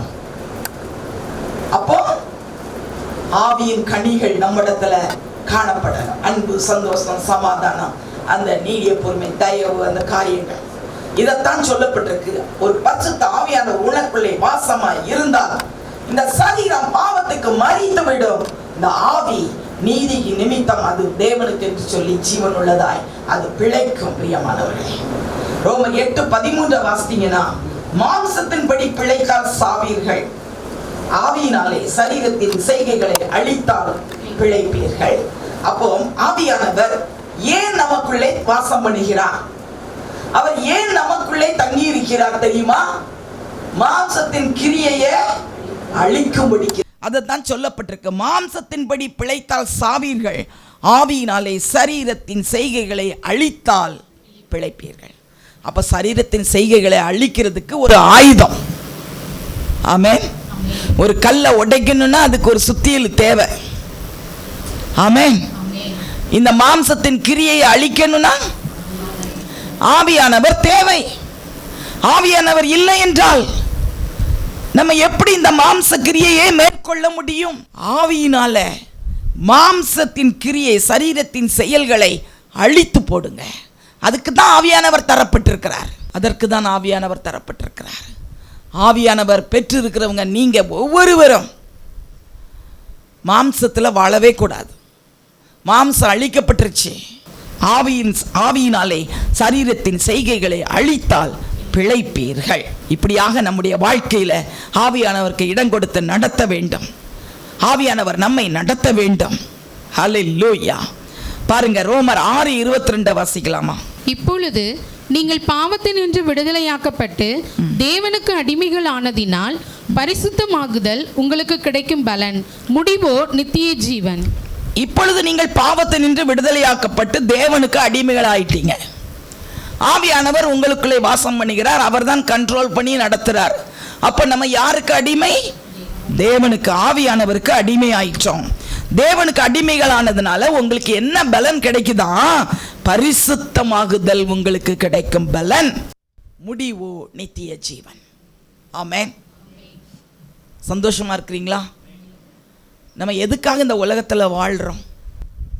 ஆண்டவர் எதுக்காக நம்மளை பிடிச்சாரு? அப்போ உங்களுக்கு பரிசுத்தமாகுதல் தான் உங்களுக்கு கிடைக்கிற பலன். ஏதாவது ஒரு காரியம், நல்ல காரியம் செஞ்சுட்டு அதுக்கு gift கொடுப்பாங்க, சரிதானே? ஏதாவது ஒரு சின்ன gift கொடுத்தாலே நான் சந்தோஷமாக இருக்கும். இப்போ ஆண்டவர் நமக்கு ஒரு பெரிய கிஃப்டே தர்றார். என்னதான்? பரிசுத்தமாகுதல். பரிசுத்தமாகிறது நம்மால நினைச்சா கூட முடியாது. மனுஷன் சும்மா நினைச்சு பார்த்தா பரிசுத்தம் ஆயிரவே முடியாது. ஆவியானவர் நமக்குள்ள இருந்து நம்மை பரிசுத்தமாக்க வேண்டும். அவர் தான் பரிசுத்தமாக்குவார். நான் பரிசுத்தமாக வாழ்ந்துட்டேன் அப்படின்னு யாருமே சொல்லிடாதீங்க. உங்களால் வாழவே முடியாது. நான் பரிசுத்தமாக வாழ்கிறேன், நான் ஒரு பரிசுத்தவாட்டி. சிலர் அப்படி தங்களை குறித்து ரொம்ப பெருமையாக இருப்பாங்க, நாங்கள் பரிசுத்தவான். நம்மால் பரிசுத்தமாக வாழவே முடியாது. ஆவியானவர் நம்மை பரிசுத்தமாக்குகிறவர். நமக்குள்ள ஆண்டவர் இருந்து வாசம் பண்ணி நடத்தினால் பாருங்க, பரிசுத்தமாகுதல் உங்களுக்கு கிடைக்கும் பலன், ஒரு பலன். அதுதான் ரிவார்டு. அவர் நம்ம பரிசுத்தமாக்கி முடிவோ நித்திய ஜீவன், நம்மை நித்திய ஜீவனுக்குள்ளே கொண்டு போவார். அவர் நமக்குள்ளே வாசம் பண்ணி இவ்வளவு காரியத்தை செய்கிறார். ரெண்டாவது காரியம், நமக்குள்ளே இருந்து என்ன பண்ணுவாராம்? போதிப்பார். நமக்கு சொல்லிக் கொடுப்பவர், கற்றுக் கொடுப்பவர். யோவான் 14வது அதிகாரம் 26வது வசனம். என் நாமத்தினாலே பிதா அனுப்ப போகிற பரிசுத்த ஆவியாகிய தேற்றரவாளனே எல்லாவற்றையும் உங்களுக்கு போதித்து நான் உங்களுக்கு நினைப்பூட்டுவார். என் நாமத்தினாலே பிதாவானவர் அனுப்ப போகிற பரிசுத்த ஆவியாகிய தேற்றரவாளன் உங்கள் எல்லாருக்கும் என்ன செய்வாராம்? போதிப்பார். எல்லாவற்றையும் போதித்து நான் உங்களுக்கு சொன்ன எல்லாவற்றையும் உங்களுக்கு நினைப்பூட்டுவார். அவர் நமக்கு போதிக்கிறவர், குட் டீச்சர். அவர் நம்மை நடத்துபவர், போதித்து நடத்துபவர். முதலாவது போதிக்கிறவர். அவர் நமக்கு சொல்லித் தருவார், கற்றுக் கொடுப்பார், அழகா போதிப்பார். அவருடைய பாதத்தில் காலையிலே காத்து இருக்கும்போது அவர் நம்மோடு கூட பேசுவார், வசனத்தின் மூலம் பேசுவார். ஆவியில் நிறைஞ்சு ஜெபிக்கும் போது அவர் போதிப்பார். நமக்கு எல்லாவற்றையும் காலையிலே செஞ்சிருவார் ஆண்டவர். அவர் போதிப்பார். இதை செய், இதை செய்யாத, இதை பேசு, இதை பேசாத, இங்கே போ, இல்லைன்னா இங்கே போகாத, கரெக்டாக நடத்துவார். அவர் போதிக்கிறவர். 1 யோவான் 2:27 படிக்கலாமா? நீங்கள் அவராலே பெற்ற அபிஷேகம் உங்களில் நிலைத்திருக்கிறது. நீங்கள் அவராலே பெற்ற அபிஷேகம் உங்களில் நிலைத்திருக்கிறது, ஒருவரும் உங்களுக்கு போதிக்க வேண்டுவதில்லை. அந்த அபிஷேகம் சகலத்தையும் குறித்து உங்களுக்கு போதிக்கிறது. அது சத்தியமாய் இருக்கிறது, பொய்யல்ல. அது உங்களுக்கு போதித்தபடியே அவரில் நிலைத்திருப்பீர்களாக. பாருங்க, அது சத்தியமாய் இருக்குது, அது பொய் அல்ல. அவர் நமக்கு உள்ளே இருந்து நமக்கு போதிப்பாராம். அந்த அபிஷேகம் சகலத்தையும் குறித்து நமக்கு போதிக்குமா. அவர் நமக்குள்ளே இருந்து போதிக்கிறவராக இருக்கிறபடியால் வேற யாரும் நமக்கு போதிக்கணும்னு அவசியம் கூட இருக்காது. அந்த அளவுக்கு ஆவியானவர் நமக்கு போதிக்கிறவர். அதுக்காக இப்படி நினச்சிடக்கூடாது, யாரும் போதிக்க வேண்டியது இல்லைன்னா யாருடைய போதனையும் நான் கேட்க மாட்டேன் அப்படின்னு அர்த்தம் கிடையாது. மற்றவங்க மூலம் போதிப்பார் ஆண்டவர். ஆனால் அவர் நமக்குள்ளே இருக்கிறதுனால நம்ம வேதத்தை வாசிக்கும் போது அந்த மகத்துவங்களை புரிய வைப்பார். நீங்கள் சும்மா வேதத்தை வாசித்தீங்கன்னா ஒன்றுமே புரியாது. ஆனால் இவர் நமக்குள்ளே என்ன பண்ணுவார்? ஒவ்வொரு வேத வசனத்தையும் கற்றுக் கொடுப்பார். அதே வசனம் தான் எல்லாரும் பேசுகிறாங்க. ஹல்லேலூயா. உலகத்தில் எல்லாரும் அப்படி தானே, இதே வசனம் தானே. ஆனால் ஒவ்வொருத்தருக்கும் வெளிப்பாடுகள் தனித்தனியாக வருதா வரலையா? அப்போ யார் போதிக்கிறா? பரிசுத்த. ஒரே போர்ஷனை எடுத்து இன்னைக்கு நீங்கள் படிச்சீங்கன்னா உங்களுக்கு அதில் ஒரு சத்தியம் விளங்கப்படும். கொஞ்ச நாள் கழித்து, ஒரு 6 மாதம் கழித்து திருப்பி அதே போர்ஷனை நீங்கள் படிங்க, அதில் இருந்து இன்னொரு மெசேஜ் வரும். ஐயோ இது நல்லா இருக்கே, அதை விட இது நல்லா இருக்கே. அப்புறம் இன்னும் கொஞ்ச நாள் கழித்து பாருங்க, அதே வசனம் தான் இன்னும் வேற மாதிரி ஒரு மெசேஜ் வரும். ஹல்லேலூயா. இதுதான் ஆண்டவர் நமக்கு போதிப்பார். அவர் நம்மை போதித்து நடத்துவார். வேத வசனங்களை நமக்கு அவர் அழகாக கற்றுத்தருவார். விளக்கி தருவார். ஹல்லேலூயா. அந்த வேத வசனத்தை ஆண்டவர் நமக்கு விளக்கி காட்டும்போது நம்முடைய இருதயங்கள்லாம் என்ன செய்யுமா? கொழுந்து விட்டு எரியும். எம்மாவுக்கு சென்ற சீஷர்களுக்கு ஆண்டவர் விளக்கி காட்டின பொழுது, அவர் வேத வாக்கியங்களை விளக்கி காட்டின பொழுது நம்முடைய இருதயங்கள் கொழுந்து விட்டு எரியவில்லையா? ஆவியானவர் உங்களோடு கூட இருந்து உங்களுக்கு வேதத்தை கற்று தருவார். அதை வாசிக்கும் போது அப்படியே கொழுந்து விட்டு எரியும். நமக்கே ஆச்சரியமா இருக்கும், இப்படிலாம் அர்த்தம் இருக்குதா அந்த வசனத்துக்கு? சும்மா நீங்கள் ஒரு வசனத்தை படிச்சிங்கன்னா அதிலிருந்து ஒன்றுமே உங்களுக்கு தெரியாது. ஏதோ அந்த வசனத்தை மட்டும் வாசித்துட்டு, ஓ இந்த வசனம் இப்படி சொல்லுதா, ஓகே அவ்வளோதான், அப்படியே இருந்துடுறோம். ஆனால் அந்த வசனத்துக்குள்ளே எவ்வளவோ பொக்கிஷங்கள் அடங்கி இருக்குது. அதெல்லாம் யார் நமக்கு விளக்கி காட்டுவா? பரிசுத்த ஆவியானவர் போதிப்பார். அவராலை பெற்ற அபிஷேகம் நமக்குள்ளே இருக்குது. அது சத்தியம், அது பொய் அல்ல. அது உங்களுக்கு போதித்தபடியே அவரில் நிலைத்திருங்க, நிலைத்திருங்க. ஆவியானவர் உங்களுக்குள்ளே வாசம் பண்ணுகிறவர். ஆவியானவர் உங்களுக்குள்ளே நிலைத்திருக்கிறவர். அவர் உங்களுக்கு போதிப்பவர். ஹல்லேலூயா. ஆகையினால் தான் சங்கீதத்தில் வாசிக்க வேண்டாம், 32:8 சொல்லி இருக்குது, நான் உனக்கு போதித்து நீ நடக்க வேண்டிய வழியை உனக்கு காட்டுவேன், உன்மேல் என் கண்ணை வைத்து உனக்கு ஆலோசனை சொல்லுவேன். ஹல்லேலூயா. ஆண்டவர் நடத்துவார், ஆலோசனை சொல்லுவார். என்ன செய்யணும் ஆண்டவரை, திகைக்காதீங்க. ஆவியானவர் பெற்றவங்க கலங்கவே வேண்டியதில்லை. ஆண்டவர் நடத்துவார், செய்வார். அப்படிதான் இருக்கணும். அவர் போதிப்பார். ஒரு தடவை ஒரு ஊழியக்காரன், மிந்தி ஒருவேளை நான் சொல்லியிருக்கிறேனான்னு தெரில, ஒரு ஊழியக்காரனை போலீஸ் பிடிச்சிட்டு போயிட்டாங்க. அப்போ அந்த ஊழியக்காரருக்கு என்ன சொல்லணும்னு தெரில. அந்த ஆட்கள் சொன்னாங்க, போலீஸ்காரங்க சொன்னாங்க, பாரு அவன் பேர் ரமேஷ் வசுனியா. போலீஸ்காரங்க சொன்னாங்க, உன்னைய போலீஸ் ஸ்டேஷனில் கூட்டிகிட்டு போய் 2 மணி நேரம் உங்ககிட்ட நாங்கள் பேட்டி எடுக்க போகிறோம், இன்டர்வியூ பண்ண போகிறோம், எல்லாத்தையும் நீ சொல்லணும், நாங்கள் அதெல்லாம் ரெக்கார்ட் பண்ணி டிவியில் போடணும் அப்படின்னு சொல்லிட்டாங்க. பிடிச்சிட்டு போனது விரோதித்து தான் பிடிச்சிட்டு போயிருக்கிறாங்க. ஆனால் போகிற வழியில் இப்படிலாம் சொல்லிட்டு போய் அவன் அங்கே போய் உட்கார்ந்துருக்கான், போலீஸ் ஸ்டேஷனில் உட்கார்ந்துருக்கிறான். இன்னும் கொஞ்ச நேரத்தில் அவனுக்கு என்கொயரி பண்ண போகிறாங்க, இன்டர்வியூ பண்ண போகிறாங்க. இவன் போலீஸ் ஸ்டேஷன்லேருந்து எனக்கு ஃபோன் பண்ணிட்டாப்புல. எனக்கு ஃபோன் பண்ணி, சிஸ்டர் போலீஸ் என்னையை பிடிச்சிட்டு வந்துட்டாங்க, இப்போ என்கிட்ட பேச போகிறாங்க, நிறைய கொஸ்டின்லாம் கேட்பேன்னு சொன்னாங்க, நான் அதுக்கு பதில் சொல்லணும்னு சொல்லிட்டாங்க. நான் என்ன சொல்லணும் சிஸ்டர், கொஞ்சம் சொல்லி கொடுங்க. நான் சொன்னேன், நீ எங்கேருந்து ஃபோன் பண்ணுற? நான் போலீஸ் ஸ்டேஷனில் இருந்து தான் பண்ணுறேங்க. ஐயோ நீ போலீஸ் ஸ்டேஷன்லேருந்து பண்ணுறியா? அப்போ போலீஸுக்கு தெரிஞ்சிருமே நான் தான் ஏதோ சொல்லி கொடுக்குறேன், என் நம்பரை வாங்கி அவர் எனக்கெல்லாம் அடிப்பார் அப்படின்னு சொன்னேன். இல்லை இல்லை இல்லை அதெல்லாம் ஒன்றும் இல்லை, நீங்கள் சொல்லுங்கள், எனக்கு சீக்கிரம் சொல்லுங்கள் அப்படின்னு. உடனே எனக்கு என்ன வந்தது மைண்டுக்குள்ளேன்னு சொன்னால், ஒன்று தான், ஒரே ஆவியானவர் இருக்கிறார். அவர் உன் வாயிலிருந்து பேசுவார். அவர் உனக்கு போதித்து உனக்கு வாயிலிருந்து வார்த்தைகளை கொடுப்பார். அதை நீ பேசு. ஒன்றே ஒன்று மட்டும் ஞாபகம் வச்சுக்க, பொய் மட்டும் பேசிடாத, உண்மையையே பேசிடு. ஆமேன். என்ன சொன்னேன் லாஸ்ட்டில்? பொய்யை மட்டும் சொல்லிடுற. பயத்தில் சிலர் பொய் சொல்லுவாங்க. என்ன பண்ண, எத்தனை வரை கிறிஸ்தவங்களாக்குன, என்ன அப்படி இப்படின்னு கேட்கும்பொழுது எதையாவது பயத்தில் உளறிடக்கூடாது. நான் சொல்லிட்டேன், உனக்கு ஆண்டவர் என்ன செஞ்சாரோ அதை எல்லாத்தையும் சொல்லிடு, உண்மையை சொல்லிடு, பொய் சொல்லிடாத. ஆவியானவர் உனக்குள்ளே இருந்து அவர் உனக்கு நடத்தி உனக்கு போதிச்சு சொல்லுவார். நீ தைரியமாக பேசுன்னு சொன்னேன். சொல்லிவிட்டு படபடன்னு சொல்லிட்டு வச்சுட்டேன். கரெக்டாக நான் வச்ச உடனே அங்கே போலீஸ் வந்தாச்சு. வந்து அவனுக்கு என்கொயரி பண்ணியிருக்கிறாங்க. பண்ணால் 2 மணி நேரம் எடுத்திருக்கிறாங்க அவங்கிட்ட. அவன் சொல்கிறான், எனக்கு வந்தது பாருங்கள், உங்கள்கிட்ட பேசின உடனே ஒரு தைரியம் வந்தது பாருங்கள், எனக்குள்ள ஆவியானவர் இருக்கிறாரு, சரி நான் ஏன் பயப்படணும், அவர் பேசுவார் அப்படின்னு ஒரு தைரியம் வந்தது.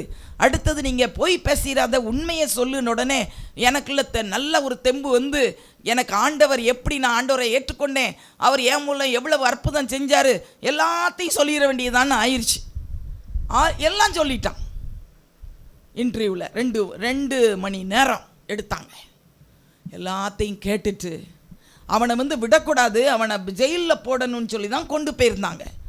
ஆனால் 2 மணி நேரம் அந்த பேட்டி எடுத்ததுக்கு பின்பு அவங்க என்ன பண்ணிட்டாங்கன்னா, அவனை சொன்னாங்க, நீ எங்கள் வண்டியில் ஏறு, உன்னைய கொண்டு வீட்டிலையே விட்டுடுறோன்னு சொல்லி நைட்டில் 2 மணிக்கு அவனை வீட்டில் கொண்டு வீட்டில் விட்டுட்டு போயிட்டாங்க.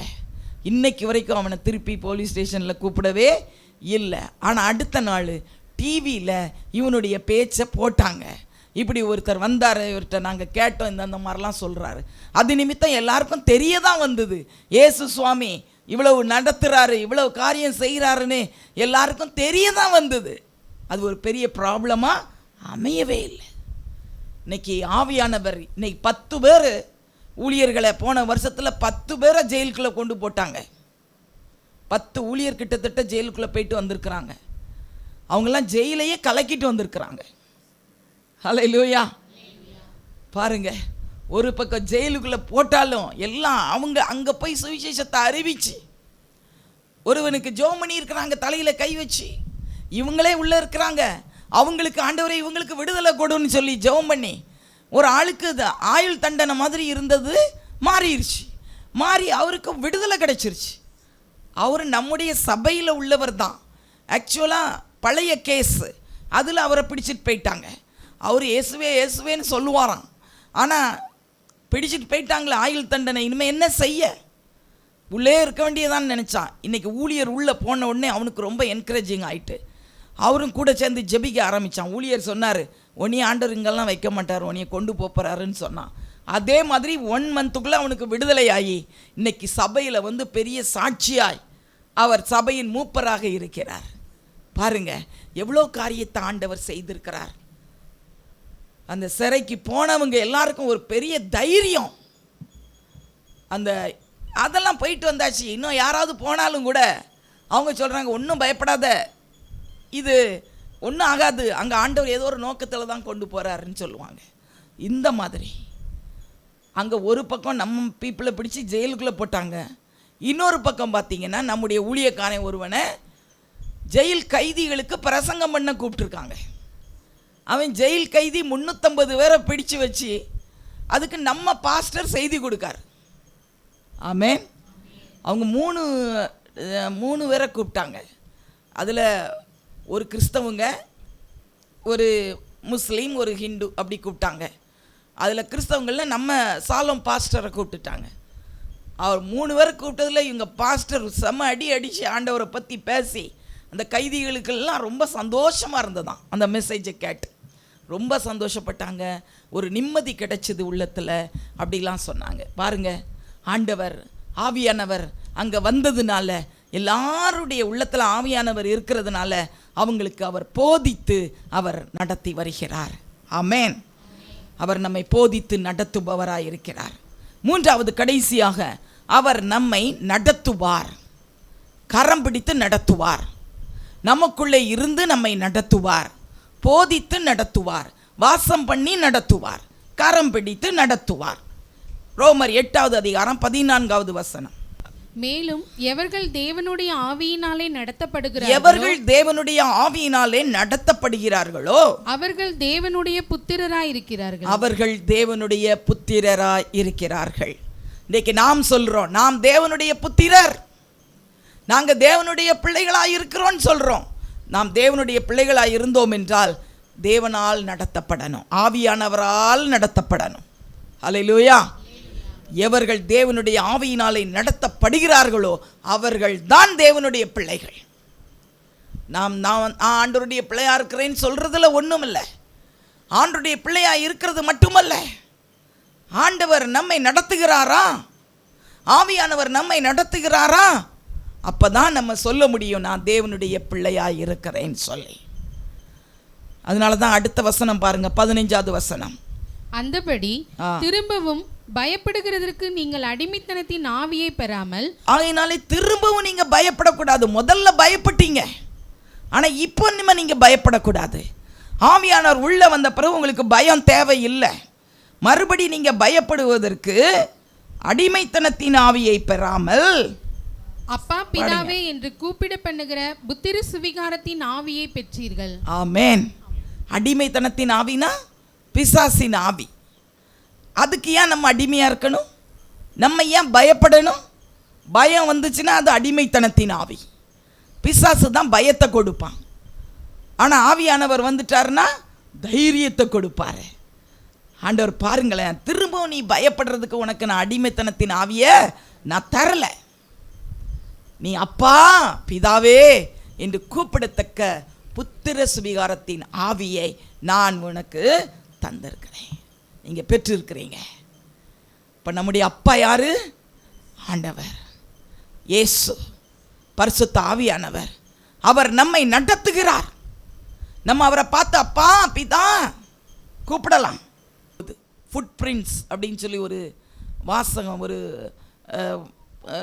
ஒரு என்ன சொல்கிறது, ஒரு வசனம் போர்டில் வந்துருந்துச்சு நிறைய தடவை. இப்போ இருக்கான்னு தெரியல. ஒரு ஃபுட் பிரிண்ட்ஸ்ன்னு எழுதியிருக்கும். அதில் 4 கால் தடம் தெரியும். ஹல்லேலூயா. அதை பார்த்துருக்கீங்களா? அதில் எழுதியிருக்கு. எப்படின்னு பாருங்க. அந்த மனிதன் சொன்னாராம், ஆண்டவர் என் கூட நடக்கணும்னு சொன்னோடனே ஆண்டவர் சொன்னாராம், நான் உன் கூட நடக்கிறேன். அப்போ நடந்துக்கிட்டே போகிறாங்க. திடீர்னு அந்த மனிதன் பார்ப்பார், ஆண்டவர் வர்றாரா. அப்போ எப்படின்னு தெரியும்னா, கால் தடம் தெரியும். 4 கால் தடம் தெரியும். சரி, 2 கால் தடம் ஏன் தடம், 2 ஆண்டவருடைய தடம். அந்த மணலில் நடக்கும்போது அந்த தடம் தெரியும். அப்போ ஆண்டவர் ஏன் கூட வாராருன்னு சொல்லிட்டு சந்தோஷமாக ஸ்தோத்திரம் ஸ்தோத்திரம் ஸ்தோத்திரம்னு நடப்பான். ஆனால் நடந்தே போயிட்டு இருக்கும்போது திடீரென்று சகதி வந்துருச்சு. ஆழி சகதி தண்ணி, அதுக்குள்ளே காலை வைக்க வேண்டிய நிலைமை. அதை கடக்கணும். காலை வச்சு எடுக்கிறதுக்கு முந்தி பயங்கர கஷ்டப்படுறான்.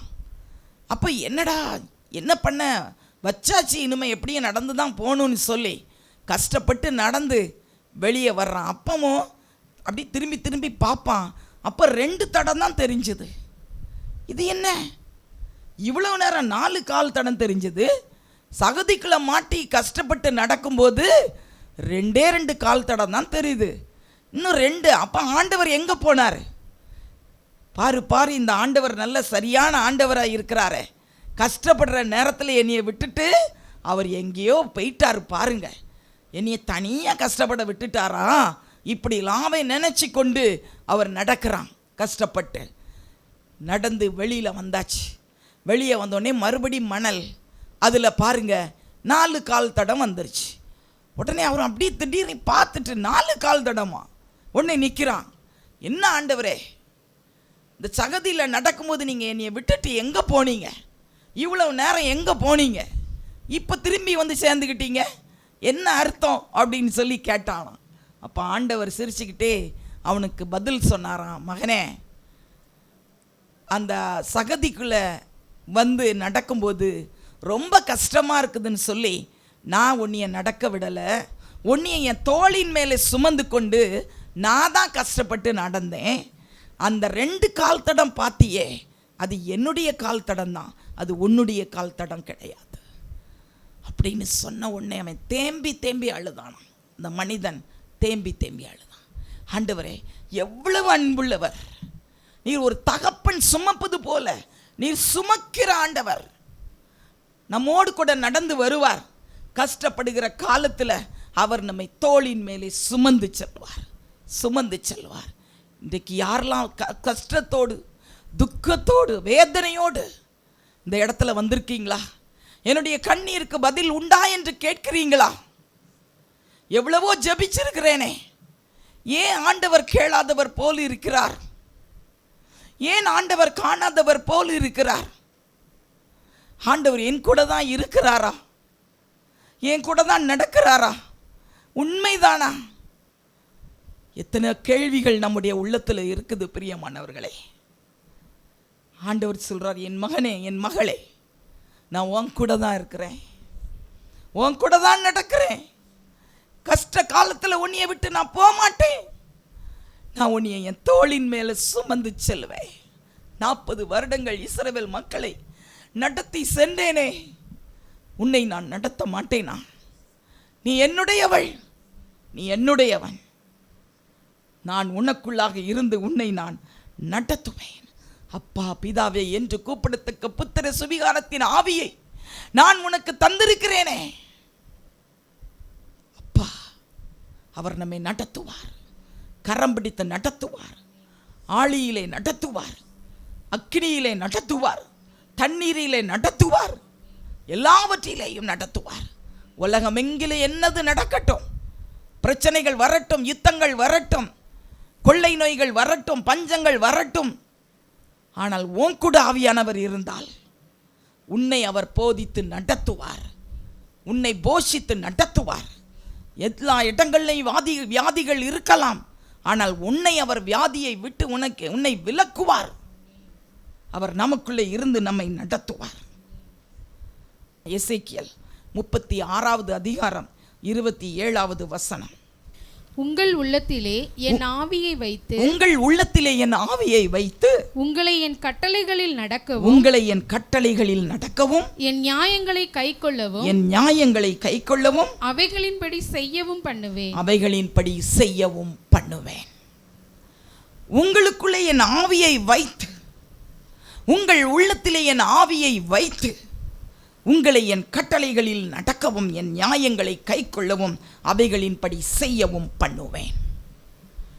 இந்த வேதத்தில் எவ்வளவோ கட்டளைகள், விதிகள், நியாய பிரமாணங்கள், கட்டளைகள், விதிகளை ஆண்டவர் நமக்கு கொடுத்திருக்கிறார். இதன்படி நடங்கன்னு சொல்லிட்டார். ஆனா யார் நடக்க முடியும்? சும்மா வேதத்தை வாசிக்கிறவங்க நடந்துட முடியுமா? நடக்க முடியாது. நடந்து பார்ப்பாங்க, ஆனால் நடக்க முடியாது, கஷ்டமாக இருக்கும். ஐயோ இது ரொம்ப கஷ்டமாக இருக்குது, எப்படி இப்படிலாம் நடக்க முடியும்? ஆனால் உன் உள்ளத்தில் என் ஆவியை வைத்து என் கட்டளைகளின்படி நடக்கவும் அதை கை கொள்ளவும் பண்ணுவேன்னு சொன்னார்.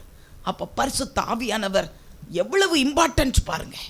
ஆவியானவர் யாருடைய உள்ளத்தில் வச்சிருக்கிறாங்களோ இருக்காங்களோ அவங்க தான் இந்த வேதத்தின்படி நடக்க முடியும். இதில் இருக்கிற கட்டளையை கை கொள்ள முடியும். சீஷர்களுக்கு அபிஷேகம் இல்லாது இருந்த நாட்களில் ஆண்டவர் சொன்ன உபதேசங்களை கேட்டு அவங்க சொன்னாங்க ஆண்டவரை பார்த்து, இது கடினமான உபதேசம், யார் அதை கை கொள்ள முடியும்னு சொன்னாங்க. ஏன் அப்படி சொன்னாங்க? அவங்களுக்குள்ள ஆவியானவர் இல்லை, ஊற்றப்படவில்லை. இது கடினமான உபதேசம்ட்டாங்க. ஐயோ, நிறைய பேர் பின்வாங்கிட்டாங்க. அவரோடு நடந்தாங்க நிறைய பேர், கொஞ்சம் பேர் போயிட்டாங்க. இதெல்லாம் நடக்க முடியாதுன்னு சொல்லி சில இடத்துல ஜீசஸ் சொல்லுவார், என்ன சொல்லுவார்? இதுக்கு மேலே உங்களுக்கு நான் சொன்னேன்னா உங்களால் அண்டர்ஸ்டாண்ட் பண்ணவே முடியாது, அதனால் இதோட நான் முடிச்சுக்கிறேன்னு சொல்லியிருக்கிறாரு. ஏன்னா அறிய முடியாது, ஆவியானவர் இல்லை, அவங்களுக்கு புரிய முடியாது. அதனால் உன் உள்ளத்திலே என் ஆவியை வைத்து என் கட்டளைகளின்படி நடக்க அதை கை கொள்ளவும் நான் பண்ணுவேன். இந்த கட்டளையில் நடக்கணுமா? அவர் நம்ம கரம் பிடித்து நடத்துவார், நமக்குள்ளே வாசம் பண்ணி நடத்துவார், போதித்து நடத்துவார். ஆவியானவரை உள்ள வைத்து அவருடைய நியமங்களை கை கொண்டு நடக்கும்படி அவர் செய்வார். உனக்கு பிரியமானதை செய்ய எனக்கு போதித்தர், உமக்கு பிரியமானதை செய்ய எனக்கு போதித்தருளும். நீரே என் தேவன், உம்முடைய நல்ல ஆவி என்னை செம்மையான வழியிலே நடத்துவாராக.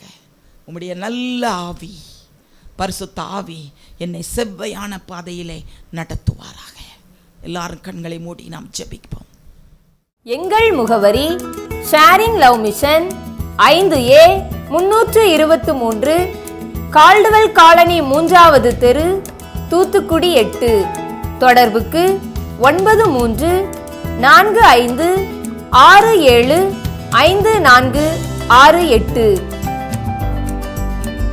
Sharing love mission 5A-323 Caldwell colony 3rd street, Thoothukudi 8. 49345675468.